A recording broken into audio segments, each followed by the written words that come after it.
kita koha karena sengatan api neraka sakor. Tak ada. Itu bukti sayangnya Allah. Bukan karena Allah meridhoi, tidak. Bukan Allah tidak mampu mensegerakan hukuman kita. Allah maha mampu, tapi ditunggunya. Sadar tidak hamba dunia. Itu bukti sayang Allah sama kita. Dan yang terakhir, dosa itu tak ditampakkan Allah, Bapak Ibu. Kalau sampailah ditampakkan Allah Ta'ala dosa yang kita buat itu, hilang kewibawaan awak. Tak ada lagi harapan hidup. Itu bukti sayang Allah sama kita. Tak malu kita.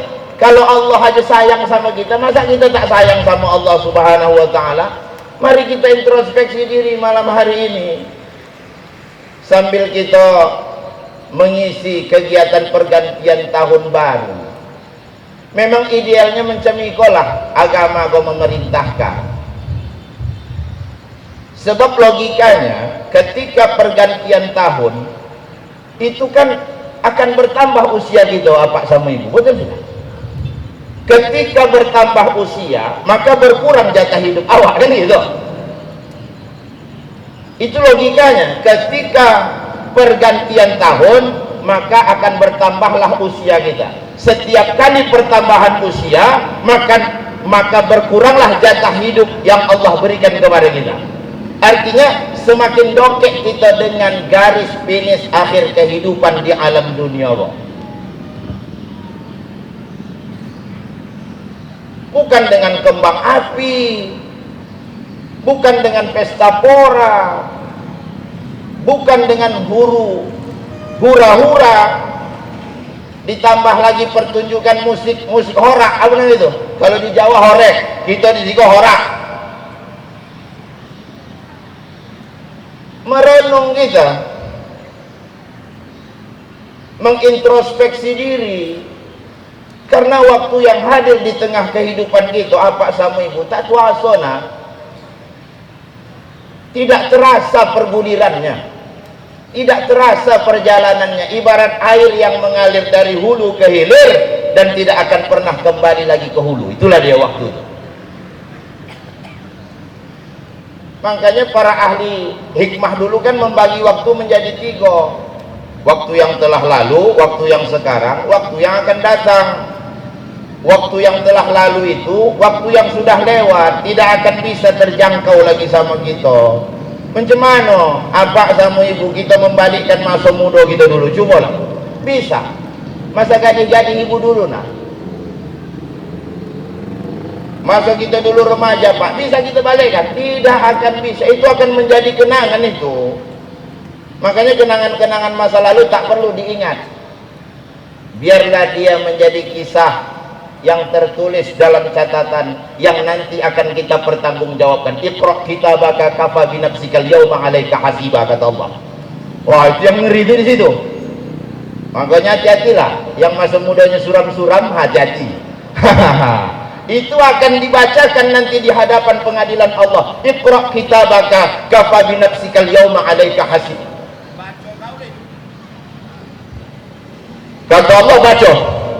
Itu catatan tingkah laku. Raqib atid ada, tukang tulis kanan kiri, tidak akan luput.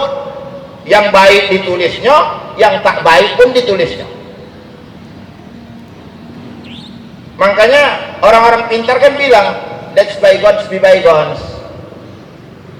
Waktu yang sudah lewat itu udahlah, biarkanlah dia lewat berlalu. Lan tarji'al ayyamul lati madat. Tidak akan pernah kembali hari-hari yang telah lewat. Tak perlu disesali. Penyesalan ini bukan melapangkan hati, malah menyompikkan hati. Betul Ibu? Ya kan?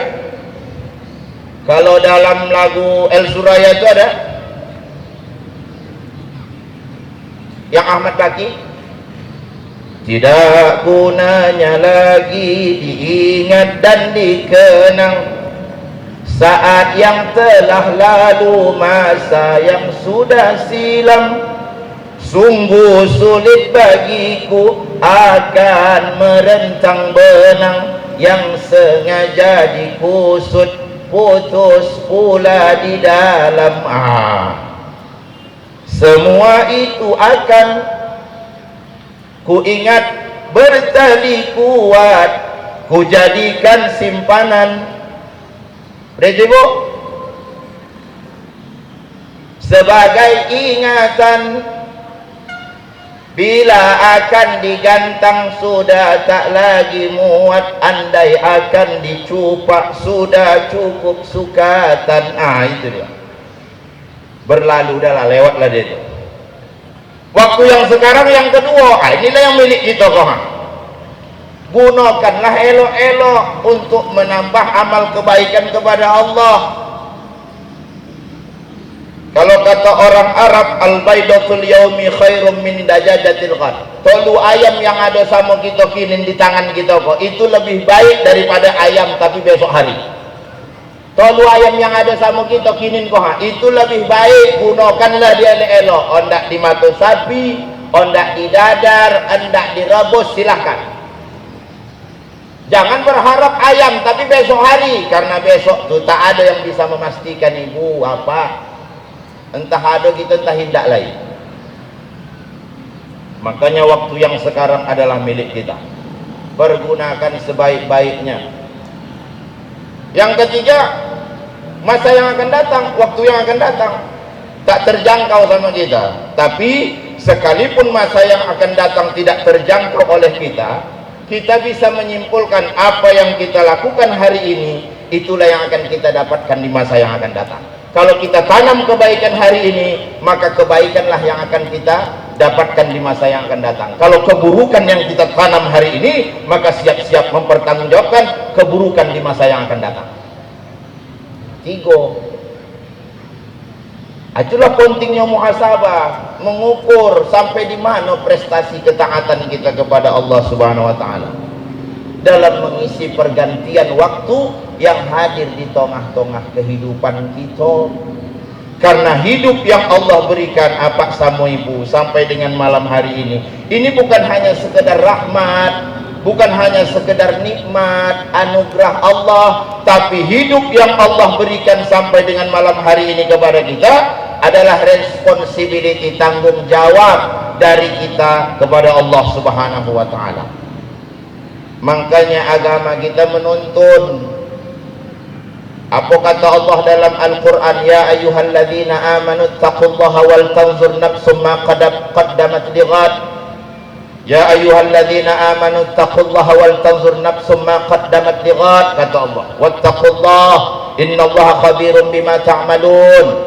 Wahai orang-orang yang beriman, perhatikan bekal apa yang sudah kalian persiapkan untuk masa yang akan datang. Bertakwalah kamu kepada Allah. Itulah pentingnya muhasabah. Kalau kata Umar bin Khattab, Pak Bupati, ada berwasiat. Apa kata Umar? Hasibu anfusakum qabla an tuhasabu. Introspeksi dirimu sebelum engkau diintrospeksi oleh Allah Subhanahu wa taala. Evaluasi dirimu sebelum engkau dievaluasi oleh Allah Subhanahu wa taala. Interogasi dirimu sebelum kamu diinterogasi oleh Allah Subhanahu wa taala.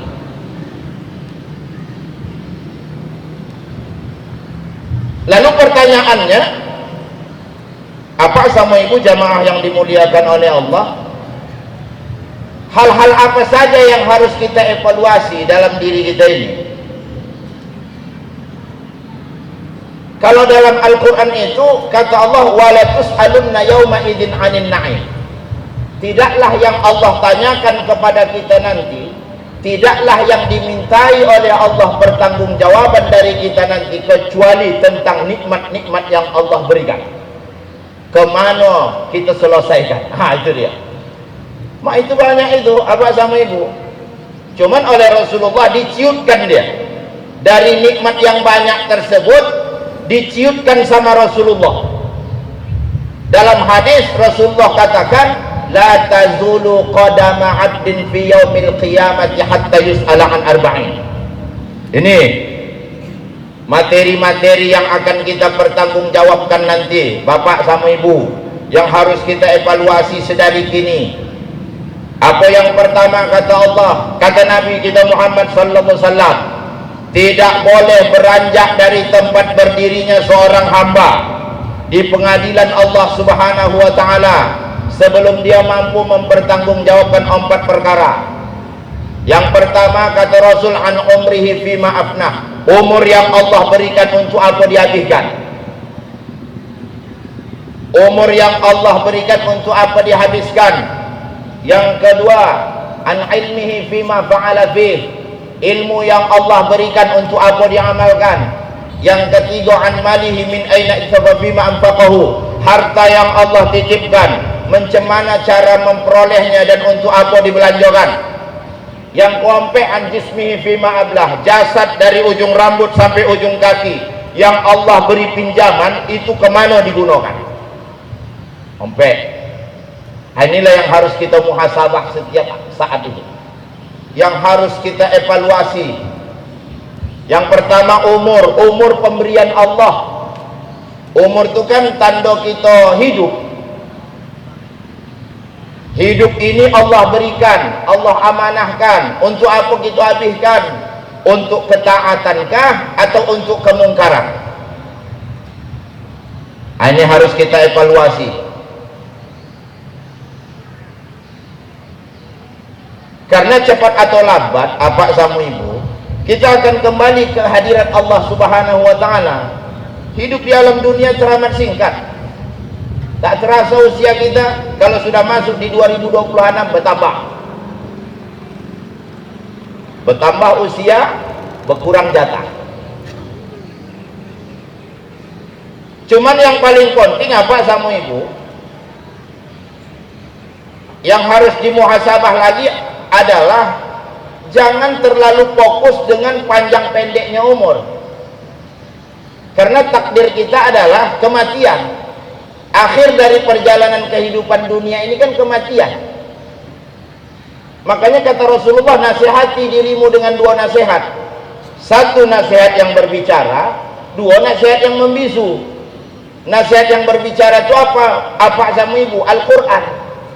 Apa kata Al-Quran? Kullu nafsin dha'iqatul walau kuntum fi burujin musayyadah. Tak bisa kalian lari, kemana kalian hendak pergi? Bersembunyi sekalipun dalam benteng yang kokoh, kematian pasti menjemput. Dinasehati Al-Quran gitu. Hidup ini kalau kata Ahmad Baqi, Allah yarham, macam lampu dinding. Itu kan lagunya itu ibu.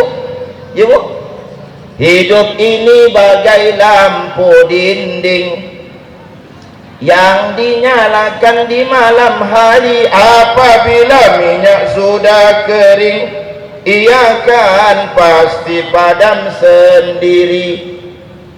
Demikian juga hidup manusia selama hidup di dunia ini. Bila dah tutup umur usia, putuslah hubungan di sana sini.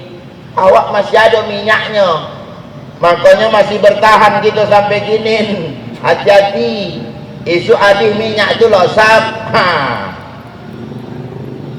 Macam lampu dinding. Sampai di mana letahannya lampu dinding? Dulu badan kok sebelum dimekarkan dari Bengkalis, rata-rata masyarakat kita bagan kok berlampu dinding lah, belum masuk PLN. Usah cerita lah kini kau nya belinyang-belinyang ha.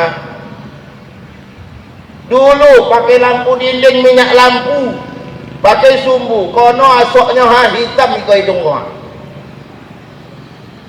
Ini nih lah MS Glow boda om-om ha. Ya, perawatan menyelopak. Sementaranya itu isu kalau udah 50, 55, 60, alah kiwir-kiwir lah kulit kau. Saya cerita lain. Ya, baliklah ke boda awal. Cak nyonya. Apa namanya bu? Paris. Bodak Paris. Sekali kono keringat ha. Oh alah oi. Ya. Macam buah kundur, tak rata putihnya, melopuh. Entahlah ya Allah. Itulah singkatnya ya perjalanan hidup awak di dunia kau ya. Dulu semasa gadis lagak disanjung-sanjung, kini malah entahlah, sorry lah. Tengok nasihat Al-Quran, tak mampan pakai Al-Quran, nasihat yang membisu. Kata Rasulullah, nasihat yang membisu apa? Itulah kuburan-kuburan bagan ulu terminal tuh. Coba tengok tuh, itu nasihat yang membisu itu. Sekalipun mereka yang di sana tak bisa bercakap, tapi nasihatnya, hati-hati tuan katanya. Kami kok ada loncat di dalam goha. Tuan jangan sangka tak akan menyusul kami. Copek atau lapek Tuan masuk ke siko. Barulah Tuan tahu hajatnya. Iya, hajatnya itu. Oh, mau itu ya. Saudara-saudara kita yang di Bagan Ulu muka terminal itu nah, setiap saat minta, ya Allah copeklah masa kebangkitan, ya Allah tak tolok doh. Al-Quran memberitakan, laula akhartani ila ajalin qarib fa asaddaqa wa akum minas salih rabbana absarna wa sami'na farji'na na'mal salihan inna muqinun. Tidakkah nasihat-nasihat itu menyadarkan SWT? Yang penting untuk kita perhatikan terkait dengan umur tadi bukan panjang pendek, karena kata Rasulullah sebaik-baik umur itu adalah umur yang berkah tuh, umur yang panjang dan elok kelakuannya. Itu dia. Ini bisa jadi bahan renungan sama kita malam nih. Umur yang tak berkah tuh umur yang panjang tapi tak elok kelakuannya. Itu tak berkah itu. Masuk kategori mana kita? Mudah-mudahan yang pertama panjang tapi berkah, elok kelakuan awak, kan gitu. Jangan sampai panjang tak elok kelakuan, tak berkah. Jadi yang paling penting yang harus kita renungkan adalah bagaimana kondisi keadaan kita ketika kematian itu datang. Karena ada dua model orang yang meninggal, husnul khotimah, su'ul khotimah, kan gitu. Kita pasti minta yang pertama husnul khotimah, penutupan yang baik, jangan penutupan yang buruk. Karena kalau sudah husnul khotimah, kita sudah dapat memprediksi tempat kembalinya pasti yang baik. Tapi kalau sampai su'ul khotimah, kita bisa juga memprediksi pasti tempat kembalinya adalah tempat yang tak baik, kan begitu. Karena alam kubur itu kata Rasulullah dua macam, hufratan min hufarin niran, hufratan min hufarin jinan, kan gitu. Liang kubur itu ada liang kubur yang berasal dari apinya neraka, ada yang liang kubur berasal dari taman surganya Allah Subhanahu wa ta'ala. Tentu kita minta yang itu. Yang kedua tadi, jadikan alam kubur kami bagian dari taman-taman surganya Allah Subhanahu wa ta'ala. Maka kita harus bisa husnul khotimah, penutupan yang baik. Itu yang harus kita renungkan saat sekarang ini. Bagaimana agar supaya ketika kematian itu datang menjelang, kematianku bernilai husnul khotimah di sisi Allah Subhanahu wa ta'ala. Panjang pendek umur tak pala dipikirkan, karena cepat atau lambat kita pasti mati. Itu takdir awak, nasib aja yang membedakan. Ada yang panjang, ada yang pendek nasibnya. Yang kedua tentang ilmu yang harus selalu kita muhasabah. Ini anak-anak kami santri dan santriwati, tuntut ilmu nak setinggi-tinggi mungkin, tapi rendahkan hati, laksana mutiara di dasar lautan. Begitu. Karena ciri orang yang berilmu itu bukan sombong, semakin tawaduk dia. Jangan semakin berilmu semakin sombong. Fir'aun itu kan tercatat dalam sejarah, pintar itu, saking pintarnya mengaku dia sebagai Tuhan. Kan itulah ana rabbukumul a'la, itu saking pintarnya Fir'aun itu. Cuman secara hakikat dia itu bodoh, tidak buta dia tuh. Masa manusia mengaku sebagai Tuhan?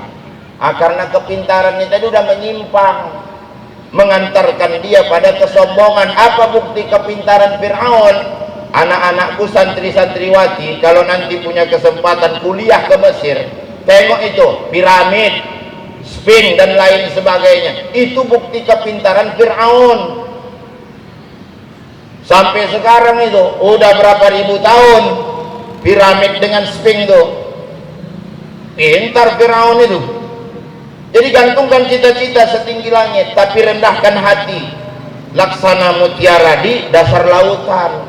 Karena ciri orang yang berilmu itu semakin dia berilmu semakin merunduk, bawa ilmu padi, semakin berisi semakin tunduk.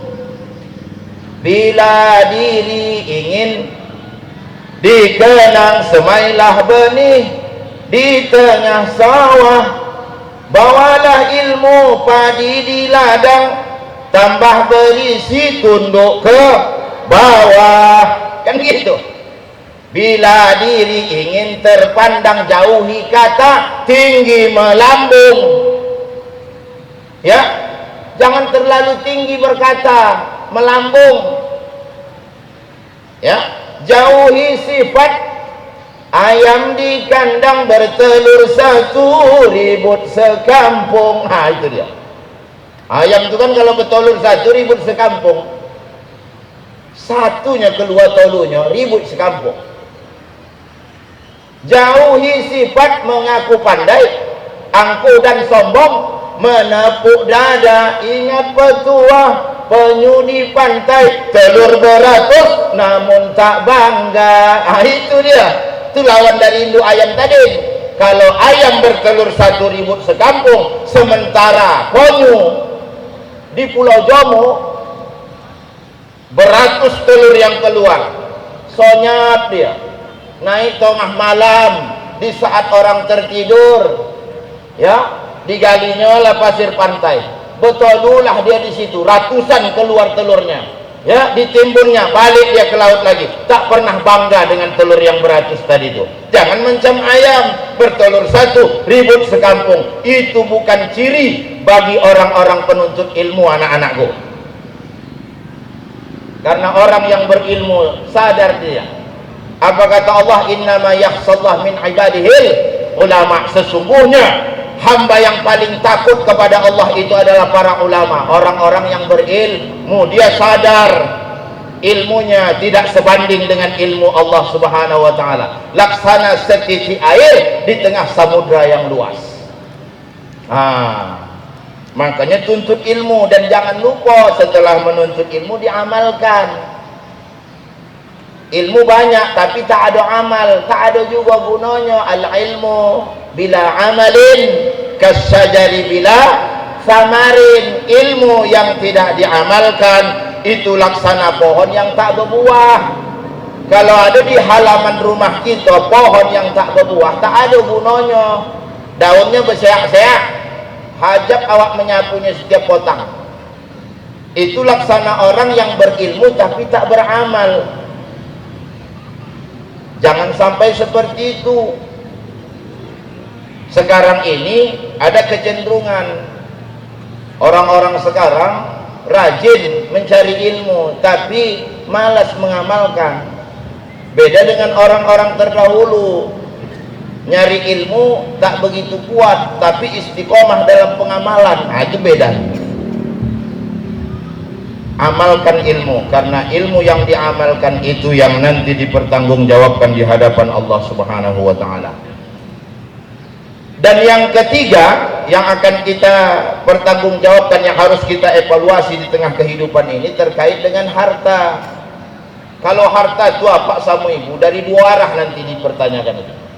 Pertama, bagaimana cara memperolehnya. Yang kedua, untuk apa dibelanjakan. Islam tidak pernah melarang. Hendak jadi yang kayo-kayo, ya, cintailah harta. Yang dilarang Islam cuma satu, jangan sampai kita mencari kekayaan dunia, mencintai kekayaan dunia melebihi semangat kita beribadah kepada Allah Subhanahu wa taala. Mencintai harta dunia melebihi kecintaan kita kepada Allah Subhanahu wa taala. Itu aja yang diinginkan Islam. Kadang-kadang kita saking mabuknya dengan harta kehidupan dunia kok bertinggalan kewajiban kita kepada Allah. Berapa banyak orang-orang seperti itu di tengah-tengah kehidupan kita, mencari joki setulu air. Ada yang pergi subuh balik potang, ada yang pergi pagi ya balik siang, ada yang sekali pergi itu mandah 3 hari sekali bawa balik. Ada yang begitu pergi tak balik-balik, tak tanggung jawab,